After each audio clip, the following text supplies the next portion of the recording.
مومنوں پڑھتے رہو تم اپنے آقا پر درود، ہے فرشتوں کا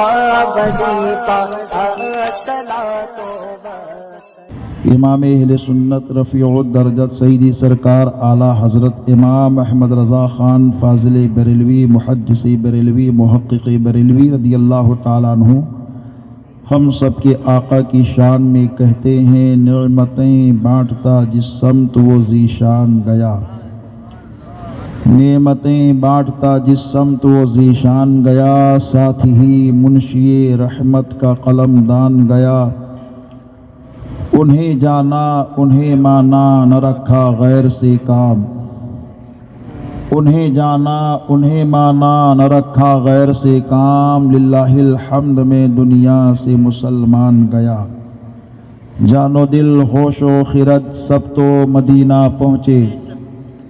جان و دل ہوش و خرد سب تو مدینہ پہنچے، کیوں نہیں چلتے رضا سارا تو سامان گیا۔ اب اپنے تصور کو اور اپنے خیال کو مکمل مدینہ شریف کی جانب لگا لیجئے، کیونکہ وہ شہر مدینہ منورہ جس کی بات ہم سب صبح و شام کرتے ہیں، اس مدینہ منورہ کی شان یہ ہے کہ برادر اعلیٰ حضرت استاذ زمن حضرت علامہ حسن رضا بریلوی کہتے ہیں، عجب رنگ پر ہے بہار مدینہ، عجب رنگ پر ہے بہار مدینہ، کی سب جنتیں ہیں نثار مدینہ، ملائک لگاتے ہیں آنکھوں میں اپنی شب و روز خاک مزار مدینہ۔ بڑی ہی خوشی اور مسرت کی رات ہے کہ شادی خانہ آبادی کے حسین موقع پر اللہ اور اس کے رسول کی بات ہو رہی ہے، اور ہماری اور آپ کی ایک دوسرے سے ملاقات ہو رہی ہے۔ تو جہاں اللہ کی بات ہو، مصطفیٰ کی نعت ہوتی ہے، وہاں حقیقت میں اللہ کے رحمت کی برسات ہوتی ہے۔ تو چند لمحے کے لیے بیٹھیں کہ یہ راتیں بار بار آتی نہیں ہیں، شادی بھی بار بار ہوتی نہیں ہے، راتی جگہ بھی بار بار ہوتا نہیں ہے، رشتہ داروں کا اجتماع بھی بار بار ہوتا نہیں ہے۔ تو یہ سوچ کر کے بیٹھیے کہ جو رات کا حصہ گزر رہا ہے دوبارہ پھر نصیب نہ ہوگا، جو سانس آپ لے رہے ہیں دوبارہ وہ سانس لینے کا موقع ملے نہ ملے، یہ خیال ذہن میں رہنا چاہیے۔ عزیزم اسجد رضا، عزیزم توصیف رضا، یہ دونوں دولہا ہیں، ان دولہے کی شادی کی حسین موقع کی نورانی منظر کو آپ دیکھ رہے ہیں۔ دوبارہ پھر شادیاں ایسے انداز سے دیکھنے کا حصہ بہت کم لوگوں کے حصے میں آتا ہے جس میں اللہ والوں کی باتیں ہوتی ہیں۔ آپ دیکھ رہے ہیں کہ اسٹیج پر ایک سے ایک چمکتے چہرے ہیں، نعت خوان مصطفیٰ کی ایک جماعت ہے جو صرف شہر ادے پور ہی میں نہیں، اطراف و اکناف میں اپنی آواز سے بہتر طور پر جانے بھی جاتے ہیں، پہچانے بھی جاتے ہیں، کلام کے ذریعے سے مانے بھی جاتے ہیں۔ اور آپ کے خطیب و امام حضرت علامہ مولانا فیض احمد صاحب قبلہ یہ بھی تشریف فرما ہیں، اور حافظ و قاری انصار صاحب یہ بھی تشریف فرما ہیں، جو اپنی مثال آپ ہیں۔ ہم اور آپ ایک لمحے کے لیے بیٹھیں اور اپنے آقا کی بارگاہ کی جانب توجہ رکھیں کہ مانگتے خالی ہاتھ نہ لوٹیں، کتنی ملی خیرات نہ پوچھو، مانگتے خالی ہاتھ نہ لوٹیں، کتنی ملی خیرات نہ پوچھو، ان کا کرم پھر ان کا کرم ہے، ان کے کرم کی بات نہ پوچھو۔ کن تو کنزن راز مشیت، جلوے ہیں انوار ہدایت، کن تو کنزن راز مشیت، جلوے ہیں انوار ہدایت، جگمگ جگمگ دونوں عالم کیسی ہے وہ ذات نہ پوچھو، ظاہر میں تسکین دل و جاں، باطن میں معراج دل و جاں، ظاہر میں تسکین دلو جا، باطن میں معراج دلو جا، نام نبی پھر نام نبی ہے، نام نبی کی بات نہ پوچھو۔ حضرات، دنیا میں سب سے پہلی جو شادی ہوئی، اور یہ دنیا سے مراد صرف یہ زمین کی دنیا نہیں بلکہ ساری کائنات کی جو دنیا ہے، وہ شادی ہوئی ہے تو جنت کے باغات میں ہوئی ہے، اور وہ شادی ابو البشر حضرت سیدنا آدم علیہ السلام کی شادی ہے۔ یہ حضرت آدم علیہ السلام کی جب شادی ہوتی ہے حضرت حوا سے، تو مہر کی شکل میں اللہ نے ان پر درود پڑھنے کا حکم دیا کہ درود پڑھو تو یہ تمہارے لیے جائز ہوگی، حلال ہوگی۔ پتہ یہ چلا کہ محفل کے آغاز پر نعت خوان مصطفیٰ یا منقبت خواں یا تقریر کرنے والے کوئی بھی صاحب آتے ہیں تو آپ سے درود پڑھنے کے لیے کہتے ہیں کہ درود پڑھیے۔ تو یہ ہمارے اور آپ کے باپ دادا کو درس دیا گیا تھا، تعلیم دی گئی تھی، انہوں نے درود پڑھا تو ان کی اولاد بھی اپنے نبی پر درود اور سلام پڑھ رہی ہے۔ تو یہ ہمارے اور آپ کی عشق کی بولی ہے کہ ہم درود و سلام اپنے باپ دادا کے ارشاد کے مطابق بھی پڑھتے ہیں، قرآن کے فرمان کے مطابق بھی پڑھتے ہیں، حدیث پاک کے ارشاد کے مطابق بھی پڑھتے ہیں۔ اور میرے امام اہل سنت اعلیٰ حضرت فاضل بریلوی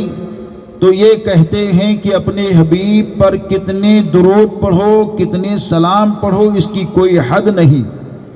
جب سلام کی باری آئی تو آپ نے کہا مصطفیٰ جان رحمت پہ لاکھوں سلام، شمع بزم ہدایت پہ لاکھوں سلام۔ جب درود کی باری آئی تو میرے امام کہتے ہیں کعبے کے بدر الدجا تم پہ کروڑوں درود، طیبہ کے شمس الضحیٰ تم پہ کروڑوں درود۔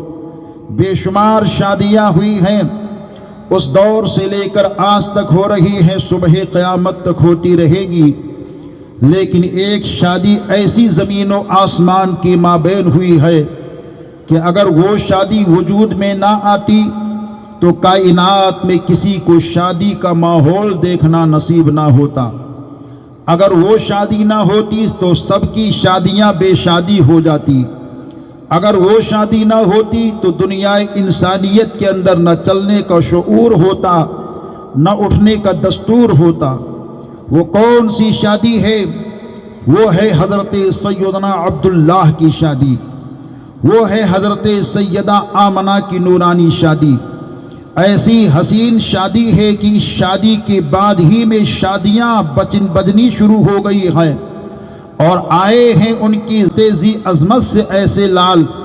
جو صرف لال ہی نہیں تھے بلکہ ہر لالوں کو لال بلایا ہے اس مصطفیٰ نے۔ وہ ایسے کمال والے بن کر کے تشریف لائے ان کے ذات ذی عظمت سے کہ سارے کمال کا خاتمہ انہی کی ذات پر ہو جاتا ہے، سارے حسن کا خاتمہ انہی کی ذات پر ہو جاتا ہے، سارے کمال و جمال کا اجتماع انہی کی ذات پر ہو جاتا ہے۔ ساری خوبیوں کو ایک جانب رکھو اور آمنہ کے لال کے ذات ذی عظمت پہ جتنی خوبیاں ہیں ان کو ایک جانب دیکھو تو سب سے زیادہ منور اور روشن آمنہ کا لال ہی نظر آیا کرتا ہے۔ شادیوں کے لیے لوگ لڑکا اور لڑکی کی تلاش شروع کرتے ہیں، اور یہ دستور آج کا دستور نہیں ہے بلکہ یہ دستور مکہ مکرمہ کی سرزمین پر حضرت عبد المطلب کے سامنے بھی بن کر کے آیا تھا۔ پیارے عبد المطلب رضی اللہ تعالیٰ عنہ کا پیارا لال جنہیں دنیا حضرت عبداللہ کے نام سے جانتی پہچانتی ہے، ایسی کشادہ پیشانی آپ کی تھی کہ حضرت عبداللہ جب چمکتے تھے تو چمکتی، جب چلتے تھے تو ان کی چمکتی پیشانی کو دیکھ کر کے لوگ یہ کہتے تھے ایسا نوجوان جس کی پیشانی چمک رہی ہو ہماری نظر نے دیکھا نہیں ہے۔ جب آپ چلتے تھے تو آپ کی زلفیں سروں کی ہواؤں سے باتیں کیا کرتی تھیں۔ پیارے عبداللہ جب چلتے تھے تو آپ کے جسم معطر سے بھینی بھینی خوشبو نکلا کرتی تھی۔ بڑے کمال تھے پیارے عبداللہ کے، اور یہی پیارے عبداللہ جب مکے کی گلی سے گزر رہے ہیں تو حسن کی حسینائیں یہ کہتی تھیں کاش میری شادی حضرت عبداللہ سے ہو جائے، سردار مکہ کے بیٹے سے ہو جائے، والی کعبہ کے شہزادے سے ہو جائے، مگر یہ نصیبہ سب کے حصے میں نہیں ہے۔ وہی پیارے عبد المطلب ہے، اپنے لال کی جوانی کو دیکھ کر کے کہتے ہیں ایسا پارسا نوجوان ہم نے دیکھا نہیں ہے، جو کھاتا ہے تو کھانے کی مثال دنیا دیکھتی ہے، بولتا ہے تو بولنے کی مثال دنیا دیتی ہے، چلتا ہے تو چلنے کی مثال دنیا دیکھتی ہے۔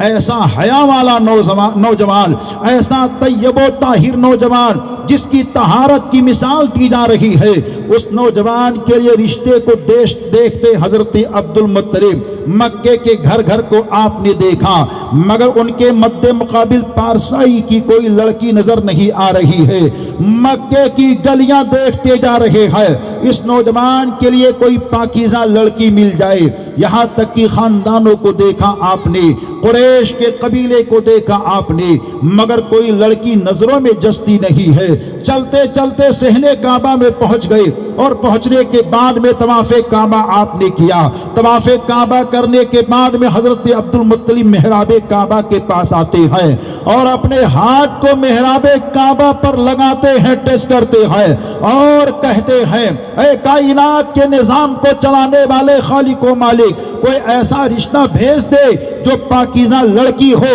جو ہمارے بیٹے کے قابل ہو، کیونکہ یہ میرا بیٹا طیب و طاہر ہے معبود، تجھ کو معلوم ہے، اس کی سیرت کتنی بہتر ہے تجھے معلوم ہے، اس کا حال کتنا افضل ہے تجھے معلوم ہے، اس کی زندگی کتنی احسن ہے تجھے معلوم ہے، یہ میرا لال کتنے چمکتے پیشانی والا ہے، اے کائنات کے خالق و مالک تجھے معلوم ہے، اس کے لیے کوئی بہتر لڑکی بھیج دے، رشتہ بھیج دے۔ دعائیں کرتے ہوئے جا رہے ہیں، اور جب صحن کعبہ میں آپ بیٹھے تو زمین پر ہاتھ رکھتے ہیں، نیند کا غلبہ ہوتا ہے، سو گئے صحن کعبہ میں۔ آنے والا ایک اللہ کا بندہ خواب میں آیا ہے اور کہا میرے بیٹے عبد المطلب تو غم کیوں کرتا ہے، فکر کرنے کی ضرورت نہیں ہے، تو تلاش رہا ہے ایک رشتے کو، تو ایک میرا اور بیٹا ہے وہ بھی رشتے کی تلاش میں لگا ہوا ہے، غم کرنے کی ضرورت نہیں ہے، تیرا بیٹا طیب و طاہر ہے تو اس کی بیٹی بھی طیب و طاہرہ ہے،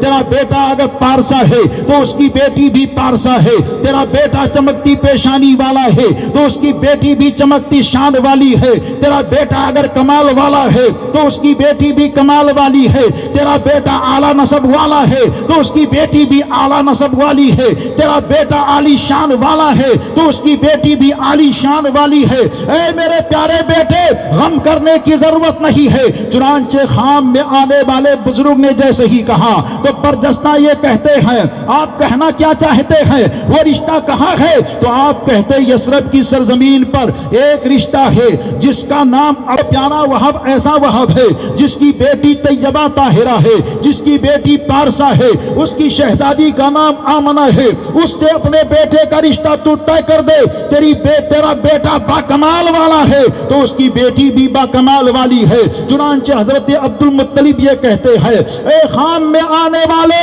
ذرا تو یہ بتا کہ تو ہے کون؟ تو خام میں آنے والے اللہ کے بندے نے کہا اے عبد المطلب جو میں تم کو خام میں آ کر کے بشارت دے رہا ہوں میں کوئی اور نہیں، میں ابراہیم خلیل اللہ ہوں جو تیرا دادا ہو۔ چنانچہ آپ نے رشتے کو منتخب کر لیا، اب سوچتے ہیں رشتہ طے کرنا ہی ہے، یثرب کی سرزمین پر ایک بیٹے کو لیتے ہیں، پہنچ گئے۔ پہنچنے کے بعد میں جیسے ہی وہاں پہنچتے ہیں تو اس سے پہلے حضرت ابراہیم خلیل اللہ حضرت وہب کے خام میں پہنچ چکے ہیں، اور پہنچنے کے بعد میں کہتے ہیں اے میرے پیارے بیٹے تو پریشان ہو رہا ہے کہ اپنی بیٹی کا رشتہ کہاں سے تلاش کر کے پیش کیا جائے، کیونکہ تیری بیٹی نیک ہے، تیری بیٹی زاہدہ ہے، تیری بیٹی پارسا ہے، تیری بیٹی طیبہ ہے، اس کی زندگی کی مثال نہیں پیش کی جا سکتی ہے۔ اور تیری بیوی نے رات میں گفتگو کی ہے کہ میری جوان بیٹی بیٹی کے لیے رشتہ کہاں سے ملے؟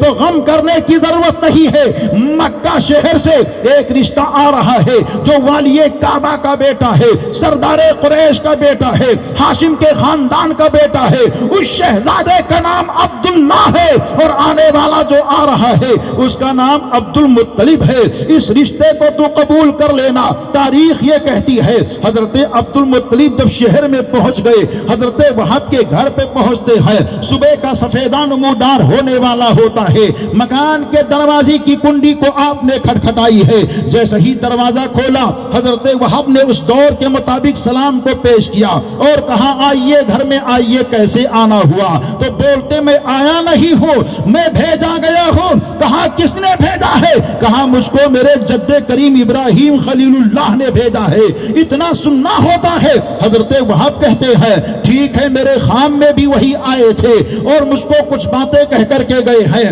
آپ بیٹھیے، بات ہو جاتی ہے، رشتہ طے ہو جاتا ہے، قرار ہو جاتے ہیں، سارے حالات پہ بات ہو جاتی ہے۔ بات ہونے کے بعد میں جیسے ہی چلنے لگے تو اتنے میں حضرت وہب یہ کہتے ہیں اے پیارے عبد المطلب سردار مکہ، آپ جا تو رہے ہو لیکن کم سے کم اتنی تو بات بتا دو کہ باراتیوں کی تعداد کتنی ہوگی۔ آج حال کیا ہوتا ہے یہاں کے بارے میں مجھے معلوم نہیں ہے، لیکن یہاں اس شہر سے جہاں بھی اسی ماہ کے اندر یو پی کی سرزمین پر جانے کا اتفاق ہوا، 2-3 شادیوں میں شمولیت کا اتفاق ہوا، وہاں تو مقابلہ ہو رہا ہے کہ باراتیوں کی تعداد جتنی زیادہ ہوگی اتنی ہی شہرت ہوگی، اتنی ہی عزت ہوگی، اتنی ہی عظمت ہوگی۔ یہ دولہے والے سوچتے ہیں، لوگ کہتے ہم 20 گاڑی 4 ویلر لے کر کے جائیں گے تو کوئی کہتا ہم 25 لے کر کے جائیں گے، کوئی کہتا ہم 40 لے کر کے جائیں گے۔ اس پر مقابلہ ہو رہا ہے، باراتیوں کی تعداد زیادہ ہونی چاہیے، کھانے کے لیے مینو پیش کیا جا رہا ہے، اس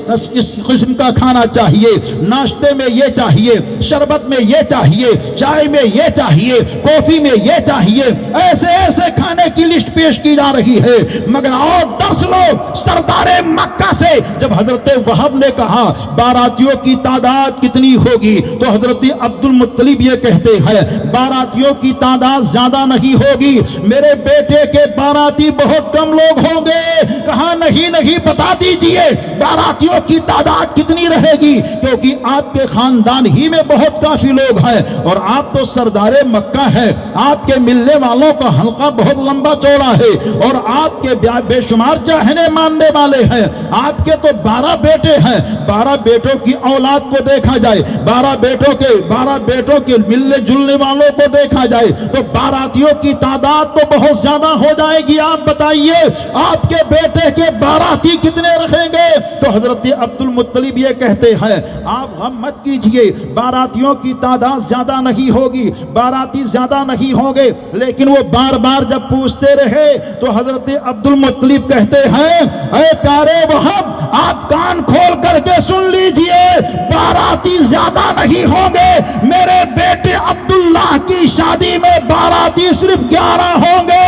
اتنا سننا ہوتا ہے تو حضرت عبد المطلب یہ کہتے ہیں باراتیوں کی تعداد صرف 11 ہی ہوگی۔ کہا ہاں 11 ہوگی، 12ویں نمبر پر میرا بیٹا عبداللہ دولہا ہوگا۔ ہمارے ذہن میں سوال پیدا ہوا اے پیارے عبد المطلب، 12ویں نمبر پر آپ نے حضرت عبداللہ کا نام کیوں پیش کیا؟ تو آواز آتی ہے چونکہ انہی کے سلب سے 12ویں والا چاند آنے والا ہے، 12ویں کا تاجدار آنے والا ہے۔ وہ آئے گا تو بے کسوں کو سہارا دے گا، وہ آئے گا تو بے سہاروں کو سہارا دے گا، وہ آئے گا تو آسرا بن کر کے آئے گا، وہ آئے گا تو گردوں کو اٹھائے گا، وہ آئے گا تو بھوکوں کو کھانا کھلائے گا، وہ آئے گا تو پیاسوں کو پانی پلائے گا، وہ آئے گا تو زمین مصطفیٰ انہیں کہے گی، وہ آئے گا تو کائنات مصطفیٰ انہیں کی کہے گی، وہ آئے گا تو زمین پر محمد کہا جائے گا اور آسمان میں احمد کہا جائے گا۔ وہ ایسی شان لے کر کے آئے گا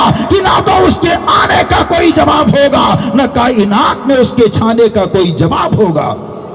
ہمارے حضور ابھی آئے نہیں ہیں، آنے سے پہلے بھی ان کا چرچا ہو رہا ہے۔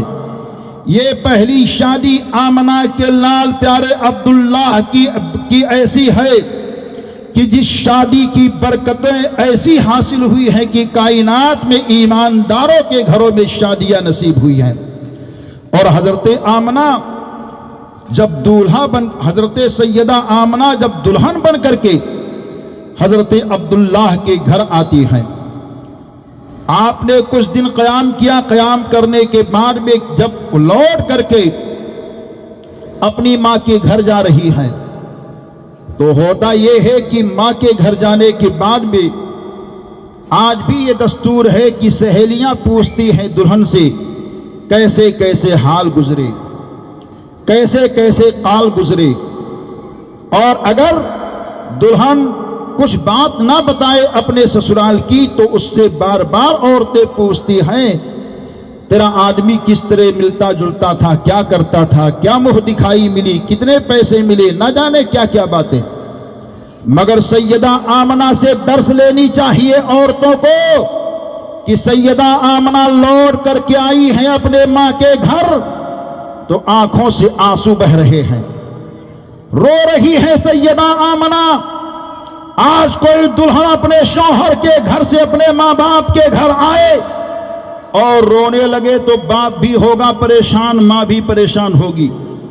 گھر کے لوگ سب پریشان ہو گئے. سیدہ آمنہ کا رونا بند نہیں ہو رہا ہے. حضرت آمنہ کی ماں نے کہا بیٹی کیا تجھے وقت پر کھانا پینا نہ ملتا تھا؟ کیا وہاں کھانے کی کمی تھی جو تو رو رہی ہے؟ کہا نہیں میری ماں، وہاں تو بھوکوں کو کھانا کھلایا جاتا ہے، وہاں تو پیاسوں کو پانی پلایا جاتا ہے، کسی قسم کی کوئی کمی نہیں ہے. اے بیٹی بتا کیا تیری ساس نے تجھ پر دھیان نہ دیا یا تیرے سسر نے توجہ نہ کی؟ کہا میری ماں، میری ساس تو مجھ کو ماں کا پیار دیتی تھی اور میرے سسر مجھے باپ کا درجہ دے کر کے مجھ پر بڑا رحم اور کرم فرمایا کرتے تھے. بیٹی کیا تیرا شوہر تیری جانب توجہ نہ کرتا تھا جس کی وجہ سے تو رو رہی ہے؟ تو کہتی ہے میرے شوہر تو اتنے کمال والے ہیں میری ماں کہ جب وہ باہر سے میرے روم کے اندر آتے تھے تو روم میں اندھیرا نہیں ہوتا، ہر جانب اجالا ہی اجالا ہوتا تھا. بڑی کمال بڑی شان ان کی ہے. تو کہا بیٹی رو کیوں رہی ہے؟ تو کہتی ہے ماں رونا اس وجہ سے آ رہا ہے کہ اتنے دن تک میں نے وہاں قیام کیا، کہیں میری ذات سے اس گھر کی توہین نہ ہو گئی ہو. اب آپ سوچ سکتے ہیں کہ سیدہ آمنہ رضی اللہ تعالیٰ عنہ کیا مجاز دے رہی ہیں قوم کی بیٹیوں کو کہ جب بھی اپنے سسرال سے اپنے ماں کے گھر آؤ تو سسرال کے تعلق سے اس گھر کا احترام، اس کی قدر، اس کی تکریم کر کے ماحول ایسا بناؤ کہ جس سے تمہارا گھر سسرال کا وہ گھر ہی نہ رہے، مکمل حقیقت میں تاج محل بن جائے. اگر ایسے حال ہو جائیں، لیکن آج حال کیا ہوتا ہے، تھوڑی سی کمی ہو گئی تو دلہن کے کان میں سہیلیوں نے کہا بتا کیا کیا ہوا، کیا کیا نہ ہوا. ہلکی سی کمی ہو گئی، شوشہ گوشہ مل گیا تو ماحول بگڑنا شروع ہو گیا. اور زیادہ ماحول بگاڑنے میں سہیلیوں کے ساتھ دلہن کی ماؤں کا ہاتھ ہوتا ہے. آج زیادہ تر گھر ایسے ہی بگڑ چکے ہیں، باپ بھی سپورٹ میں آ گیا، طلاق تک کی نوبتیں آ جاتی ہیں. جب بھی اپنی بیٹیوں کی شادی کرو تو شادی کے موقع پر حضرت سیدہ آمنہ کی سیرت ان کو سمجھا کر کے بتاؤ، حضرت سیدہ فاطمہ کی حالات، ان کے زندگی کے کیفیات کو پیش کر کے بتاؤ. ایک شادی تو یہ ہے، دوسری شادی ہم سب کے آقا دونوں عالم کے داتا کائنات کے مالی رحمت تمام کی نورانی شادی ہے کہ آپ کی پہلی شادی حضرت خدیجہ الکبریٰ رضی اللہ تعالی عنہا سے ہوتی ہے. ان کی عمر مقدس کے 40 سالہ دور گزر رہا ہے اور حضور کے حیات ظاہری کا 25 سالہ دور چل رہا ہے. وہی مکے کی سرزمین ہے جہاں بیواؤں کی کوئی قدر و قیمت نہیں تھی. بیوہ عورت اگر راستے سے گزرتی تھی اور کوئی بازار کے لیے نکلتا تھا، بیوہ کا چہرہ دیکھ لیتا تو چہرہ دیکھنے کے بعد میں الٹے قدم اپنے گھر کی جانب چلا آتا اور کہتا میں نے منحوس کا چہرہ دیکھ لیا ہے، اب ہمارا کام بنے گا نہیں بلکہ بگڑ جائے گا۔ بیواؤں کی کوئی قدر و قیمت نہیں تھی، ذلت کی نظر سے دنیا دیکھتی تھی، اور کسی عورت کا شوہر اگر انتقال کر جاتا تو عدت گزارنے کا حال ایسا ہوتا اس بیوہ عورت کا کہ اس کو تنگ و تاریک کوٹھری کے اندر قید کر دیا جاتا، ایک کپڑا ہوتا، محدود انداز سے کھانا اور پانی دیا جاتا، اور بعد میں جب عدت کی مدت پوری ہوتی تو اس عورت کو ننگے جانور کی پیٹھ پر بٹھایا جاتا، اور بٹھانے کے بعد میں اس کے دامن کے اندر میگنیاں ڈال دی جاتی، وہ عورت لوگوں کی جانب غلاظت کو پھینکا کرتی، تو لوگ سمجھ جاتے تھے اس عورت کی عدت کی مدت پوری ہو گئی ہے۔ اور کبھی کبھی بیواؤں عورت کو کھلے عام بازار میں کھڑا کر دیا جاتا اور بولی لگتی تھی، لوگ اس عورت کو خرید لیا کرتے تھے، بڑی منحوس سمجھی جاتی تھی یہ بیوہ عورت۔ مگر وہ انقلاب آفرین پیغمبر جو زمین پر تشریف لائے تو ان کے صدقے میں اللہ نے ساری کائنات کی چیزوں کی تخلیق فرمائی۔ وہ مصطفیٰ نہیں ہوتے تو حضرت آدم کی آدمیت نہ ہوتی، وہ مصطفیٰ نہ آتے تو نوح کی شجاعت کا شوق نہ پیدا ہوتا، وہ مصطفیٰ نہ آتے تو داؤد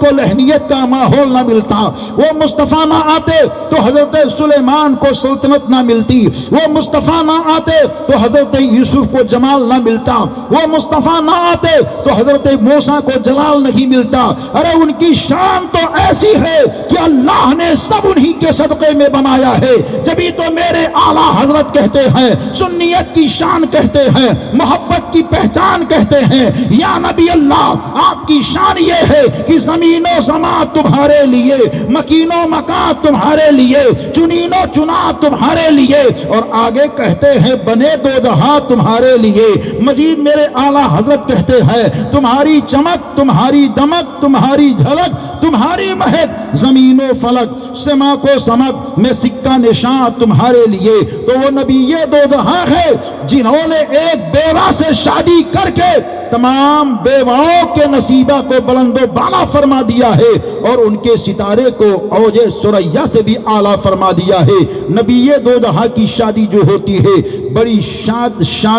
بڑی سادی ہوتی ہے، ایسی سادگی والی شادی تھی جس کی کوئی مثال نہیں پیش کی جا سکتی ہے۔ اور آمنہ کے لال کی جب نورانی شادی ہو گئی تو حضرت خدیجۃ الکبریٰ سے 4 شہزادیاں تشریف لاتی ہیں، اور وہ چاروں شہزادیاں اپنے اپنے انداز سے بڑی کمال والی ہے، بڑی جمال والی ہے، بڑی خوبیوں والی ہے حضور کی شہزادیاں۔ لیکن ان شہزادیوں میں ایک شہزادی جنہیں سیدہ فاطمہ زہرا کے نام سے جانا جاتا ہے، وہ ایسی ہے کہ عادتاً دیکھا جائے، عقلاً دیکھا جائے، اور سیرتاً دیکھا جائے، صورتاً دیکھا جائے، کلاماً دیکھا جائے تو ہمارے اور آپ کے حضور سے بالکل مشابہت ان کی ہوا کرتی تھی۔ سیدہ فاطمہ کے حال کو دیکھ کر کے ام المومنین حضرت عائشہ صدیقہ یہ کہتی ہے کہ فاطمہ کی گفتگو آقائے نامدار دونوں عالم کے سرکار کے گفتگو سے ملتی جلتی گفتگو ہوا کرتی تھی، اور ان کی ادائیں ان کے چال کے حال کو دیکھ کر کے عائشہ صدیقہ ام المومنین یہ فرماتی ہے، ان کے چلنے کے حال کو دیکھ کر کے ہم خاتون یہ کہتی تھی کہ شہزادی فاطمہ ایسے ہی چلتی ہے جیسے کہ دونوں عالم کے سرکار چلا کرتے ہیں۔ گویا کہ ادائے مصطفیٰ کی جھلک حضرت سیدہ فاطمہ کے اندر نظر آیا کرتی تھی۔ عبادت کا حال یہ تھا کہ شہزادی فاطمہ عبادت پر عبادت کر رہی ہے، تلاوت پہ تلاوت کر رہی ہے، اذکار پہ اذکار کر رہی ہے، درود پہ درود پڑھتی جا رہی ہے۔ اب اس شہزادی فاطمہ کے لیے جو اتنی طیبہ طاہرہ ہے، عابدہ زاہدہ ہے، پارسا ہے، بہت ساری خوبیوں کی حامل ہے، آخر ان کے لیے کون سا دولہا ہوگا جو بہتر افضل و اعلیٰ ہو؟ شہزادی فاطمہ کی سیرت اور صورت کے چرچے جب خاتونوں کے اندر ہونے لگے اور خاتونوں کے ذریعے سے صحابہ کو یہ بات معلوم ہونے لگی کہ شہزادی فاطمہ کے اندر بہت سارے کمال، بہت ساری خوبیاں ہیں، تو بڑے بڑے صحابہ، بڑے بڑے جمال والے، بڑے بڑے کمال والے، بڑے بڑے مال والے چاہتے تھے کہ نبی پاک کی شہزادی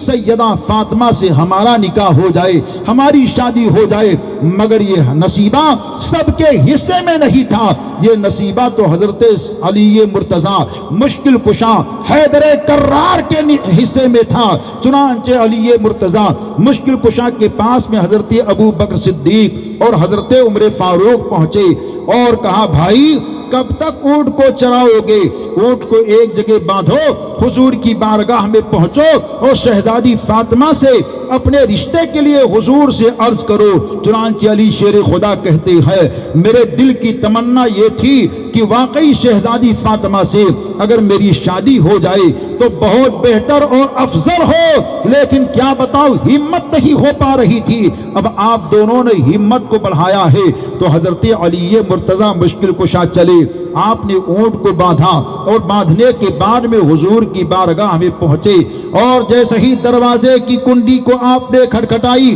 تو اندر سے آواز آتی ہے کون؟ حضور ارشاد فرماتے اپنی زوجہ مکرمہ کو اے میری شریک حیات یہ مت پوچھو کون، بلکہ دروازہ کھول کر کے پردے میں چلی جاؤ، کیونکہ آنے والا بہت بڑی آرزو لے کر کے آ رہا ہے، آنے والا بہت بڑی تمنا لے کر کے آ رہا ہے، آنے والا بہت بڑی مراد لینے کے لیے آ رہا ہے۔ دروازہ کھولا گیا تو علی مرتضیٰ مشکل کشا نے حضور کو سلام پیش کیا اور درود پیش کرتے جا رہے ہیں، سلام پیش کر کے خاموش ہو گئے۔ ہم سب کے حضور نے کہا علی بولو، عرض کرتے حضور ہمت نہیں ہو پا رہی ہے۔ نبی دو جہاں نے کہا علی بولو، تو پیارے علی مشکل کشا رضی اللہ تعالی عنہ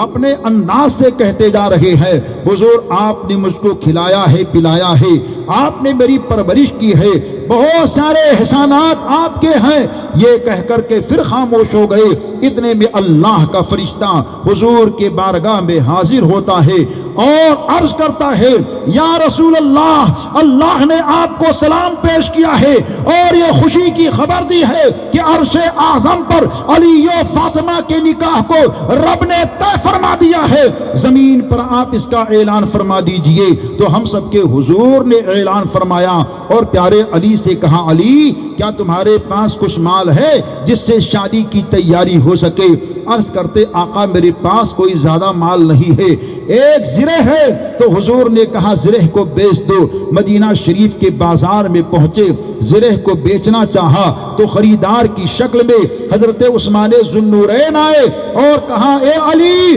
یہ قیمتی زرہ کیوں بیچنا چاہتے ہو؟ تو کہتے میری شادی، میرا رشتہ حضرت سیدہ فاطمہ سے طے ہو گیا ہے، شادی کی تیاری کے لیے میں زرہ کو بیچنا چاہتا ہوں۔ تو عثمان ذوالنورین نے زرہ کو خرید لیا اور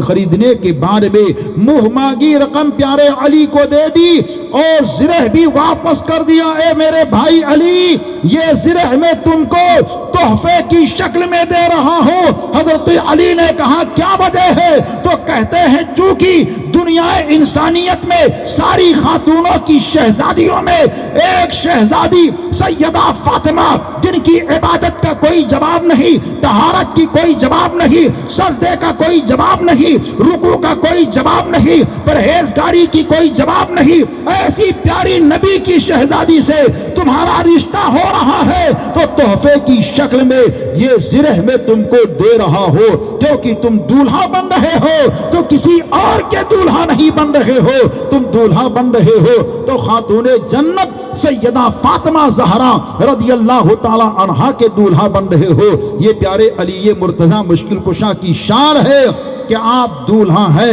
شہزادی فاطمہ کے، اور نبی پاک کے آمد پربہار کے بعد میں دولہے کو اگر کسی نے تحفہ دیا ہے سب سے پہلے تو اس ذات کا نام حضرت عثمان غنی رضی اللہ تعالیٰ عنہ ہے کہ آپ نے تحفے کی شکل میں شہزادی فاطمہ کے شوہر نامدار کو زرہ کو واپس کر دیا تھا۔ اور جب شہزادی فاطمہ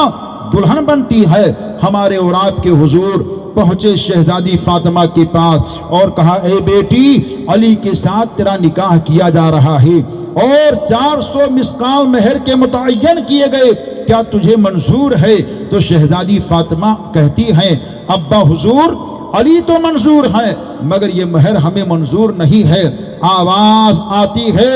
اے میرے حبیب کائنات کے طبیب، دنیا کی ساری نعمتوں کو میں نے اپنے بندی شہزادی فاطمہ کے مہر میں دے دی ہے۔ پھر نبی دو جہاں نے کہا تو شہزادی فاطمہ کہتی ہے یہ بھی ہمیں منظور نہیں ہے۔ پھر آواز آتی ہے جنت کی بہار، جنت کی قرار، جنت کی نکھار، جنت کی نعمتیں میں نے شہزادی فاطمہ کے مہر میں دے دی۔ تو نبی دو جہاں نے پھر پوچھا تو شہزادی فاطمہ بولتی ہیں ابا حضور اب بھی یہ ہمیں منظور نہیں ہے۔ پھر میرے مصطفیٰ نے کہا بیٹی چاہتی کیا ہو؟ تو شہزادی فاطمہ کہتی ابا حضور ہم نے آپ کی خلوت دیکھی ہے، جلوت دیکھی ہے، سفر کے حال کو دیکھا ہے، غار میں نے دیکھا کہ آپ کے زبان فیض ترجمان پر ایک ہی ترانہ ہوتا تھا، رب حبلی امتی، رب حبلی امتی، اے مولا میرے گنہگار امت کی مغفرت فرما دے۔ تو شہزادی فاطمہ کہتی ہے میری دلی تمنا یہ ہے کہ میرے مہر کے روپ میں آپ کے گنہگار امت کی مغفرت میرا معبود دے دے۔ آواز آتی ہے اے میرے حبیب جاؤ یہ میں نے قبول کر لیا۔ عاشق نے کہا اے شہزادی فاطمہ یہ سوچ یہ جذبہ جو تیرے اندر آیا تو بتا اپنے حبیب اپنے نانا جان کے امتی کو کیسے تو مغفرت کرائے گی؟ تو شہزادی فاطمہ کہتی ہے اے میرے پیارے چاہنے والوں، اے میرے نانا کا کلمہ پڑھنے والوں، یہ شہزادی فاطمہ کل رب کے حضور اپنا کچھ اور نہیں پیش کرے گی بلکہ اپنے لال حسین شہید کرب و بلا کا نورانی سجدہ پیش کر دے گی اور کہے گی مولا تیری بندی فاطمہ زہرا آئی ہے تو اپنے بیٹے حسین کا سجدہ لے کر کے آئی ہے اور میرا آقا حسین سجدے میں ہوگا۔ قادریوں کی جماعت ہوگی، چشتی لوگ کھڑے ہوں گے، سہروردی کھڑے ہوں گے، نقشبندی کھڑے ہوں گے، یار علوی کھڑے ہوں گے، رضوی کھڑے ہوں گے، اشرفی کھڑے ہوں گے، تمام سلسلے کے چاہنے والے کھڑے ہوں گے اور میرا آقا حسین سجدے میں ہوگا اور اپنے نانا سے کہے گا اے میرے نانا جان یا آپ کے دیوانے آپ کی بارگاہ میں حاضر ہے۔ کائنات کے والی رحمت تمام مسکرا کر کے کہیں گے اے میرا نواسا حسین جنت کے دروازے پر کھڑا ہو جا، جس کا چاہ تو جنت میں لے کر چلا جا۔ یہ حسین شہید کرب و بلا کی نورانی شان ہے کہ شہزادی فاطمہ کی شادی ہو رہی ہے تو آپ نے کچھ اور نہیں مانگا ہے تو اپنے نانا جان کی امت کو مغفرت میں مانگا ہے۔ ہم سب کو چاہیے کہ اپنے آقا دونوں عالم کے داتا کائنات کے والی رحمت تمام صلی اللہ علیہ وآلہ وسلم سے سچی اچھی پکی محبت کریں۔ شادیاں دنیا میں بہت ساری ہوئی ہیں، ہوتی رہیں گی، وقت بھی کافی ہو چکا ہے اور دیکھیے 12:30 ہو گئے اور 12 کے بعد میں لوگوں کا ماحول کچھ بگڑ جاتا ہے، لیکن الحمدللہ ہم لوگوں کا ماحول 12 کے بعد میں بگڑتا نہیں بلکہ سنورتا ہے۔ اور آپ لوگ تھکے ہیں، بہت سارے لوگوں کو کھانا کھلایا ہے اور تقریر تو ادھر اب ہونی تھی کیونکہ ادھر تو ہم نے بنیاد رکھی ہے، لیکن کوئی بات نہیں، ابھی نعت خوان مصطفیٰ سے آپ سب کو صحرا بھی سننا ہے، کلام بھی سننا ہے، بہت سارے حالات ہیں۔ شہزادی فاطمہ کی شادی کے تعلق سے بات چل رہی ہے۔ یہ شادی ایسی نورانی شادی ہے کہ کما حق ہوئی، اسی شادی کا صدقہ اگر مل جائے تو یہ جو دونوں دولہا ہیں انشاءاللہ پوری زندگی یہاں بھی چمکیں گے اور زندگی کے بعد میں جہاں جہاں رہیں گے یہ جوڑے چمکتے رہیں گے۔ یہ شادی ایسی برکت والی شادی ہے شہزادی فاطمہ کی اور علی مرتضیٰ مشکل کشا کی کہ شادی کا حال اگر شادیوں میں نہ پیش کیا جائے تو برکتیں کما حق نہیں ملتی ہیں۔ حضرت علی مرتضیٰ مشکل کشا رضی اللہ تعالی عنہ کی شادی شہزادی فاطمہ سے جب ہو جاتی ہے تو رخصتی جب ہوتی ہے کیسے انداز سے ہوتی ہے۔ آج دلہن کو رخصتی کرنے کا ایک مزاج ہے۔ ہمارے حضور نے اپنی پیاری شہزادی کی رخصتی کے لیے ام المومن حضرت عائشہ صدیقہ رضی اللہ تعالی عنہا کا انتخاب فرمایا اور حضرت عائشہ نے شہزادی فاطمہ کو نکھارا سنوارا دستور کے مطابق، اور جب گھر سے چلنے لگی تو ہمارے آقا دونوں عالم کے داتا صلی اللہ علیہ وآلہ وسلم نے اپنی پیاری شہزادی کے ہاتھ کو علی کے ہاتھ میں دے دیا اور کہا علی لے جاؤ میری امانت لے کر کے جاؤ، جنتی پھول کو لے کر کے جاؤ، جنتی عورتوں کی سردار کو لے کر کے جاؤ۔ شہزادی فاطمہ جب چل رہی ہیں تو ان کے چلنے سے پہلے حضرت عائشہ صدیقہ رضی اللہ تعالیٰ عنہا نے ان کے مکان کو درست کیا۔ پرانے دور کا مکان تھا، تو حضرت سیدہ عائشہ نے مکان کے اندر صفائی کی، اور اس کے بعد میں مشکیزیں رکھے، چکی رکھی اور مصلی رکھا، اور کہتی جاتی تھی یہاں میری بیٹی فاطمہ نماز پڑھے گی، یہاں ان کے شوہر آرام کریں گے، یہ عبادت کا معاملہ ہوگا، یہ ساری چیزیں ہوں گی۔ حضور کے نورانی دولت قدے سے 17 مکان کے فاصلے پر حضرت سیدہ فاطمہ زہرا رضی اللہ تعالی عنہا کا نورانی مکان تھا۔ ایسی شان ہے، لیکن ہمارے حضور کو اپنی پیاری بیٹی سے اتنی محبت، اتنی قربت تھی کہ ہر باپ کو اپنی بیٹیوں سے اتنی محبت اور قربت سیکھنی چاہیے، لینی چاہیے کہ نبی پاک کی پیاری شہزادی کی رخصتی ہوئی، 17 مکان کی دوری پر علی کا مکان ہے، مگر میرے حضور کو یہ دوری بھی پسند نہ تھی، تو اپنے آقا دونوں عالم کے داتا کو یہ دوری جب پسند نہیں تھی تو حضور کے مکان کے پاس ایک صحابی کا مکان تھا، تو سرکار کہتے ہیں کاش میری بیٹی کا گھر میرے گھر کے پاس ہو جاتا۔ اتنا کہنا تھا، حضرت ابو بکر نے سنا، حضور کے اس صحابی کے پاس گئے اور کہا اے بھائی، اپنا مکان تم علی شیر خدا مشکل کشا کو دے دو، کیونکہ حضور یہ چاہتے ہیں ان کی بیٹی ان کے پاس آ جائے۔ تو نبی دو جہاں انیس بے کساں کی پیاری شہزادی کی قربت اور محبت کے لیے حضور کے صحابی نے اپنا مکان تحفے کی شکل میں دے دیا۔ حضرت سیدہ فاطمہ کا قیام ہوا، اور اس کے بعد میں سرکار سے کتنی محبت، کتنا پیار ان کو تھا،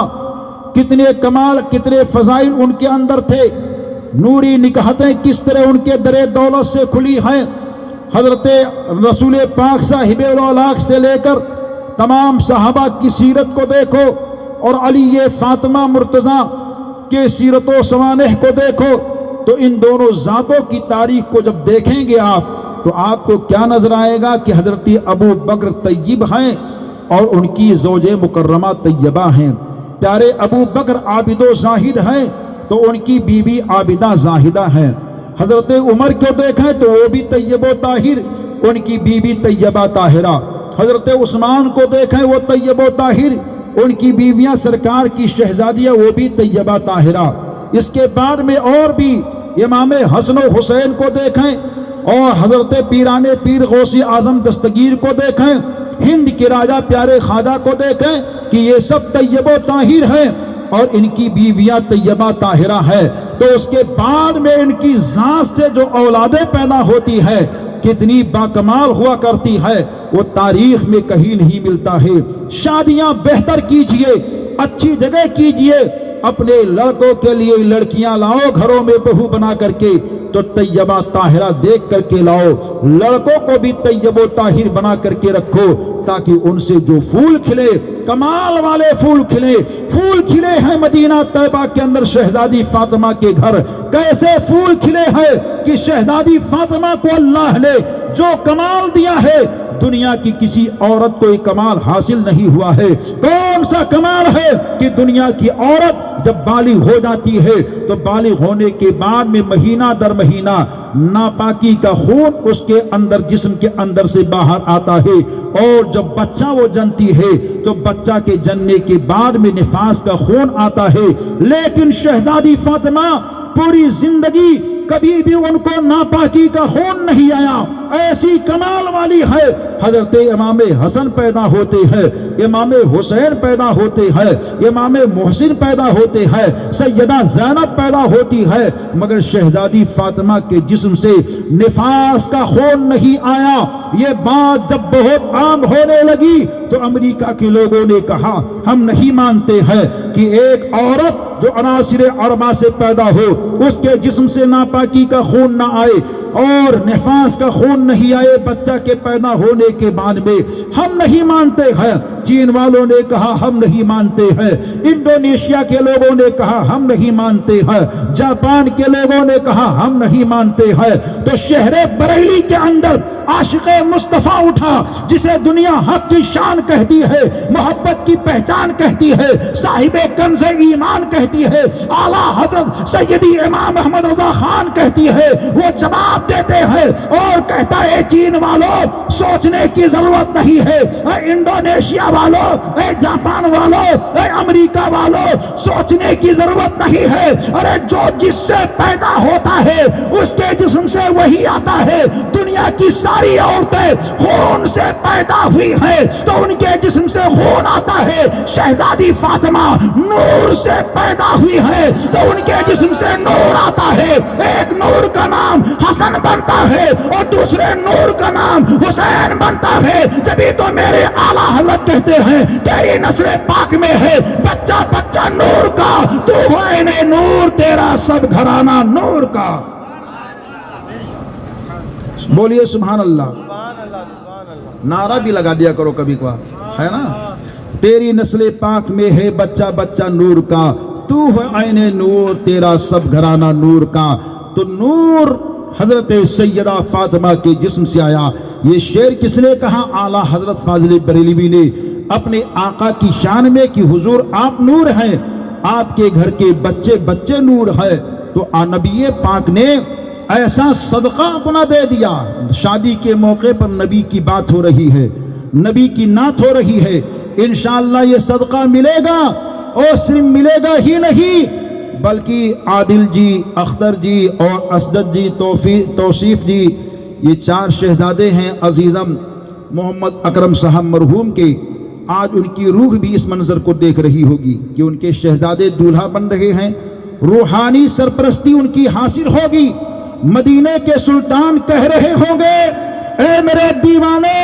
دیکھ تیرے بیٹے کی شادی ہو رہی ہے، تیرے بیٹے کی شادی پر کسی دنیا دار کی بات نہیں ہو رہی ہے، آمنہ کے لال کائنات کے تاجدار کی بات ہو رہی ہے۔ مصطفیٰ کہہ رہے ہوں گے اے میرے دیوانے شادی تیرے بیٹے کی ہو رہی ہے، چرچا میرے علی کا ہو رہا ہے۔ اے میرے دیوانے شادی تیرے بیٹے کی ہو رہی ہے، چرچا میری بیٹی فاطمہ کا ہو رہا ہے۔ اے میرے دیوانے شادی تیرے بیٹے کی ہو رہی ہے، چرچا میرے ابو بکر کا ہو رہا ہے، میرے عمر کا ہو رہا ہے، میرے عثمان کا ہو رہا ہے، میرے علی کا ہو رہا ہے، میرے حسن کا ہو رہا ہے، میرے حسین کا ہو رہا ہے۔ مانگ کیا چاہتا ہے تو تاج الشریعہ کی زبان میں یہ دیوانہ یہ کہے گا اے میرے آقا سب کچھ تو آپ ہی کا دیا ہوا ہے، جان آپ کا ہے، ایمان آپ کا دیا ہوا ہے، اسلام آپ کا دیا ہوا ہے، مکان آپ کا دیا ہوا ہے۔ میرے آقا تاج الشریعہ کہتے ہیں نبی کی شان تو یہ ہے جہاں بانی عطا کر دے، بڑی جنت ہبا کر دے، نبی مختار کل ہے جس کو جو چاہے عطا کر دیں۔ اپنے آقا سے سچی محبت لو رکھو۔ یا رسول اللہ، یا رسول اللہ، اہل سنت زندہ باد، نعرہ تکبیر، اللہ اکبر۔ اعلیٰ حضرت نے نبی پاک کو نور کہا اور ان کی اولاد کو نور کہا، تو نبی نے ایسا صدقہ دے دیا۔ اکرم بھائی، فاروق بھائی، دیکھیے آقا کس طرح نوازتے ہیں۔ شادی کے موقع پر بات ہو رہی ہے نبی کی، تو نبی نوازیں گے ضرور۔ تو اعلیٰ حضرت نے نور کہا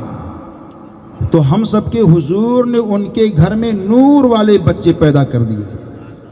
حضور حجت الاسلام کو دیکھا دنیا نے،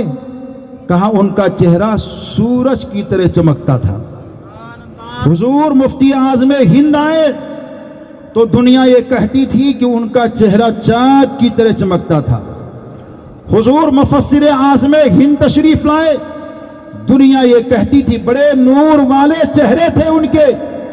اور اگر آپ نے ہم نے ان کو نہیں دیکھا ہے، لیکن جن کو دیکھا ہے، جنہیں حضور تاج الشریعہ کہتے ہیں، ان کا چہرہ دیکھو کتنا نور والا۔ اور سرکار تاج الشریعہ کے شہزادے، قائد اہل سنت، پیر طریقت، رہبر شریعت، قاضی القضات فی ہند مفتی اسد رضا کے چہرے کو ابھی آپ نے دارالعلوم کے جلسے کے موقع پر دیکھا ہوگا، کتنا چمکتا چہرہ۔ جب بریلی شریف میں جانا ہو تو خاندان اعلیٰ حضرت کے بچوں کو دیکھو، اگر دیکھنے کا موقع مل جائے تو قائد اہل سنت کے دونوں بیٹے شہزادے بلند اقبال حضرت حسام احمد رضا، حضرت حمام احمد رضا کو دیکھو، ان کے چہرے بھی چمک رہے ہیں۔ ذہن میں سوال پیدا ہوا، اتنے چمکتے چہرے اعلیٰ حضرت کے گھر میں کیوں پیدا ہوتے ہیں؟ تو آواز آتی ہے چونکہ اعلیٰ حضرت نے نبی پاک کے گھر کے بچے بچے کو نور والا کہا، تو نور والے مصطفیٰ نے ان کے گھر میں نور والا بچہ دے دیا۔ نبی کے میلاد شادی کے موقع پہ ہو رہی ہے، میرا وجدان یہ کہتا ہے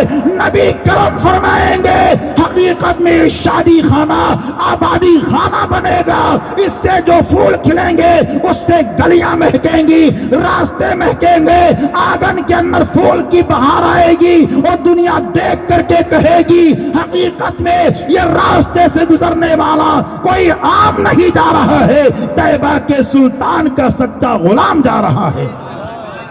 تو اللہ کے رب کی، اللہ کی نعمتوں کا چرچا کرتے رہیے۔ اللہ نے اعلان فرمایا وَأَمَّا بِنِعْمَةِ رَبِّكَ فَحَدِّثْ، اپنے رب کی نعمت کا خوب چرچا کرو، صبح و شام چرچا کرو۔ دعا ہے اللہ تعالی اس محفل نور کے فیض و برکات سے ہم سب کو مالا مال فرمائے۔ جب دلہن گھر سے نکلے تو ایک چھوٹا سا وظیفہ، بہت ساری ہماری بہنیں مائیں بیٹھی ہیں یہاں پہ، جب کسی شادی میں جانے کا اتفاق ہو